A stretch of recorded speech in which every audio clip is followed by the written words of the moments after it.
सुनी लोगी महाशिवरात्रि पर एगो शंकर जी के हम गीत गावत तनी।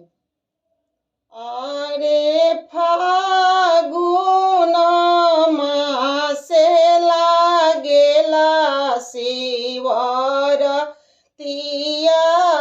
काना करेली शिव रात आहे फागुन मासे लागेला शिवरतिया काना करेली शिवरात। आरे छिपिया में लिहली गौराय छत चंदन चली भैली शिव के पूजन। आरे छिपिया में लिहली गौराय छत चंदन चली भैली शिव के पूजन। आरे पूजी हो जी हो जब लवटे पर भइली शिवाजी धरिले दाहिन बाया रे पूजिया ओ जी हा जब लवटे पर भइली शिवाजी धरिले दाहिन बा।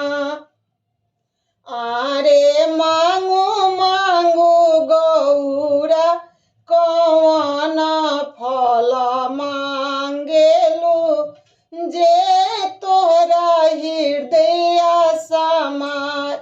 आरे मांगू मांगू गौरा कौन फल मांगेलू जे तोरा हृदय समार। आरे राजा दशरथ ऐसन ससुर मांगिले माता कौशल्या ऐसन सास। आरे वीर लक्ष्मण ऐसन देवर मांगिले पुरुष मांगिले भगवान। आरे अपन के मांगिले अवध सिन्होरा वहाँ जुगे जुगे बाढ़ोए हवा। आरे राजा दशरथ ऐसन ससुर मांगिले माता कौशल्या ऐसन सास। आरे वीर लक्ष्मण ऐसन देवर मांगिले पुरुष मांगिले भगवान। आरे अपन के मांगिले अवध सिन्होरावा जुगे जुगे बढ़ो ए हवा।